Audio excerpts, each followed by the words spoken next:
Helm made simple. That's what we are doing today.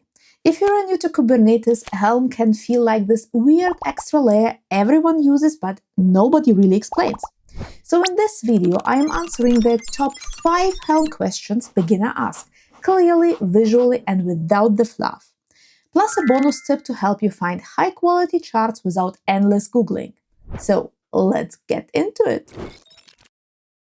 A Helm chart is basically a recipe, or you can think of it like an installation package for an application Kubernetes understands. When people say chart, it's just a fancy name for a bundle of files, but don't worry, it's not as scary as it sounds. It's just some organized folders and YAML files. Some of them are templates for Kubernetes resources. This is where the real Kubernetes magic happens. But again, don't worry, you are not writing it all by hand. Some define default configuration values, and some hold metadata about the chart, like its version, name, and description. Now, quick heads up. If you ever open templates folder, it might look intimidating. A lot of YAML, curly braces, and strange-looking notations. But don't let that discourage you from using Helm charts.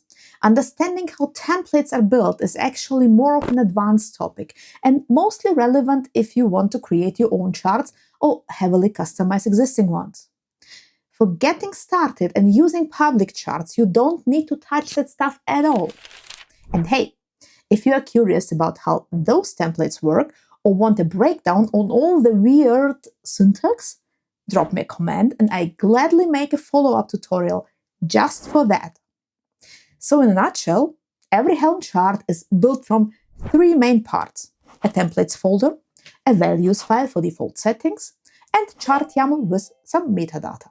That's it. It's not magic. It's just a well-organized set of instructions that Kubernetes knows how to read.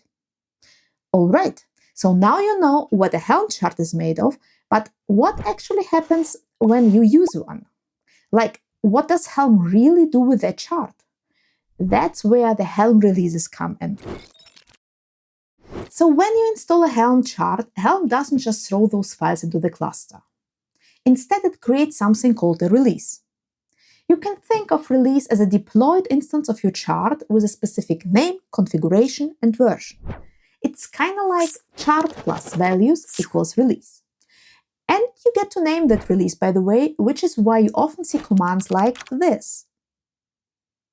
In that example, my blog is a release name, and Bitnami WordPress is the chart you are installing pulled from a chart repository. If that part looks confusing, don't worry, I'll show you how to find charts and where those names come from in the bonus tip at the end. Now, that release isn't just deployed and forgotten. Helm actually tracks it over time. It remembers what chart was used, what values were applied, and what version was deployed. So later on, if you want to upgrade it, or roll it back, or uninstall it, Helm knows exactly what you are talking about because it's managing the release for you. So that's a release.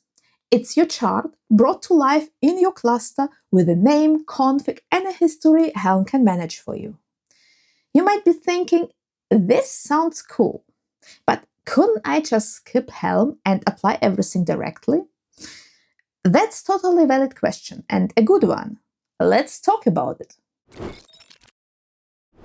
So yes, you can absolutely use kubectl apply to deploy your YAML files. And in some cases, small projects, quick tests, it works just fine. But Helm solves a bunch of problems that start to show up pretty quickly as things grow. For one, Helm gives you packaging, so you are not copying YAMLs around or hacking together install scripts. Second, Helm has an entire ecosystem of ready-to-go charts for popular tools like Postgres, Redis, Nginx, and more. These charts are well-tested, configurable, and actively maintained. So trying to build all of that manually with kubectl apply, usually a waste of time. That said, kubectl is still useful, especially when you're working with your own custom resources. But even then, you can wrap your app into a Helm chart and get all the benefits of structure and reusability. And here's where Helm really shines. It helps you manage the entire lifecycle of your application. You can upgrade the release to a new version, roll it back to a previous state, or uninstall it completely cleanly with a single command. With kubectl, you'd have to track all that manually and hope nothing slips through. Helm keeps a history of everything you've installed, so you can always go back or adjust safely and confidently. Helm is not just a deploy tool, it's a deployment manager. It installs, tracks, upgrades, and cleans up, so you can focus on building and not babysitting YAML files. So Helm gives you structure, history, and a clean lifecycle. But what if the default settings don't match what you need? How do you change things like resource limits, service types, or image tags without rewriting the whole chart? That's where the customization comes in. One of the biggest strengths of Helm is that you can customize release without touching the chart itself. You don't go digging into the templates or editing the chart source. Instead, you simply override the values using your own config file or command line flags. So it's like this. You start with a default chart, like a base recipe, and then you customize your order by changing the ingredients. Think of it like ordering a coffee. The chart is latte, but you want it with oat milk, extra shot, no foam. You are not rewriting the whole drink recipe, you are just customizing the values you care about. And here's something important. You don't need to overwrite everything. Your custom value file can contain just the settings you want to change, and Helm will still apply all the other default values from the chart. It's like saying, leave everything else the same, I just want this one thing different. The easiest way to customize it by using a values YAML file. So you just create new custom values file, make your changes, and pass it with a -f flag. Or for quick overrides, you can even do it inline. And hey, if you mess something up, no worries. Helm remembers the previous state. You can fix it and reapply or roll back. So now you've installed your app, customize it the way you want, but what happens when you need to make a change later?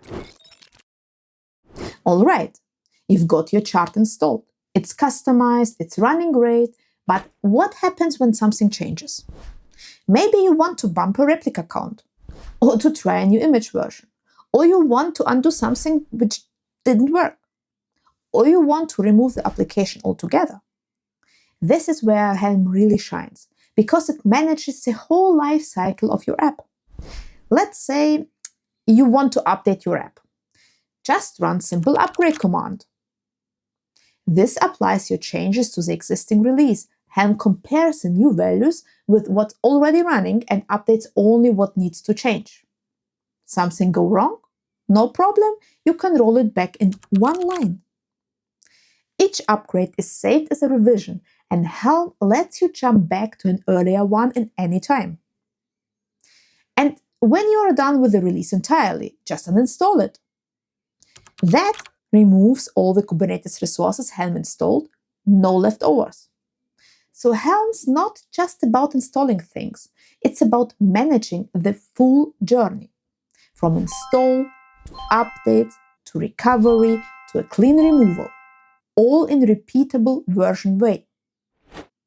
All right, so now you know what a chart is, how to install it, customize it, manage it. But there is one last thing beginners always ask, and that's a good one. Where do I even find these charts? Let's wrap it up with a quick tip that will save you a lot of trial and error. When you are just getting started, one of the first challenges is finding good Helm charts. And sure, you can search around on GitHub or Google, and sometimes it works great, especially if a vendor provides their own chart. But other times you land on a random repo of 2019 and wonder, is it still maintained? Is it even safe to use? That's where Artifact Hub comes in. It's a super helpful way to browse verified, actively maintained charts with install instruction, version history, and available values right there in the UI. Think of it like a smart starting point, not the only place, but a very solid one. So before you dig through mystery YAML from a blog post, check Artifact Hub first. It's fast, reliable, and gives you a clean overview of what you are working with. Let's take a quick look at Artifact Hub. Here I'm searching for Postgres, and right away I get a list from different publishers. The ones with a blue badge are verified, which usually means they are well maintained and trustworthy. If I click one, I can see install instructions here, configuration options here, and version history all in one place. You don't have to use Artifact Hub, but it's a great way to evaluate charts quickly and avoid surprises.